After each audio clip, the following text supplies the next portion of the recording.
Fascist Awami লীগকে নিষিদ্ধের দাবিতে এবার কক্সবাজারের ছাত্র জনতা রাস্তায় নেমেছে। আমার পেছনে দেখছেন বিশাল ছাত্র জনতার যে দল, তারা মাঠে নেমেছে এবং মিছিল করছে। আমরা সরাসরি আছি, আপনাদেরকে একটু দেখাবো সেখান থেকে।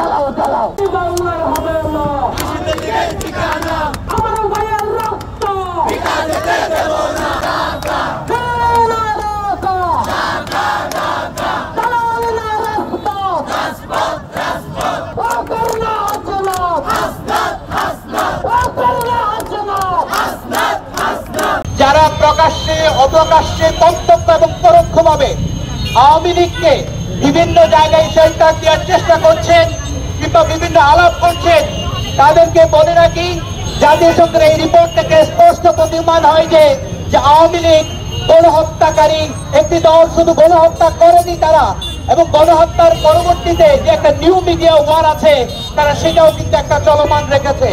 তো আমরা স্পষ্ট করে বলতে চাই, আওয়ামী লীগ প্রশ্নে শুধুমাত্র আমরা নয়, পুরো আন্তর্জাতিক সকল মহল এখন শুনছেন, পুরো পৃথিবী আর কোন গণহত্যাকারী ইসরায়েলের মতো কোন দলকে পৃথিবীর কোন জায়গায় তারা স্থান দিবে না।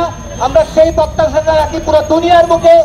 আমরা আন্দোলনের পরবর্তী সময় থেকেই দাবি জানিয়ে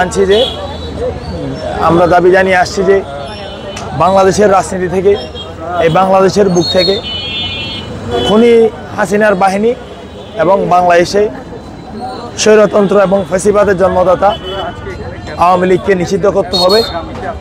কিন্তু আমরা বিভিন্ন সময় দেখতে পাচ্ছি বিভিন্ন রাজনৈতিক দল তাদের রাজনৈতিক স্বার্থ চরিতার্থ করতে এই আওয়ামী লীগকে আবার ফিরিয়ে আনতে চায়। এবং সর্বশেষ আমরা জানতে পারলাম যে বাংলাদেশ সেনাবাহিনীর বর্তমান সেনাপ্রধান যিনি আছেন, শেখ হাসিনার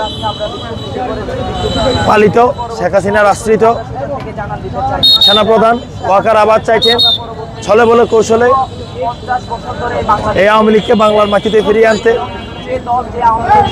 তারই প্রতিক্রিয়া হিসেবে আমরা সেনাবাহিনী প্রধান সহ বাংলাদেশের সবাইকে জানিয়ে দেওয়ার জন্য মূলত আজকে মাঠে নেমেছি যে আওয়ামী লীগকে কোনোভাবে এই দেশের মাটিতে পুনর্বাসন করা যাবে না। ফ্যাসিবাদের কোনো শাখা, কোনো অংশ এই বাংলার মাটিতে পুনর্বাসিত হতে পারবে না।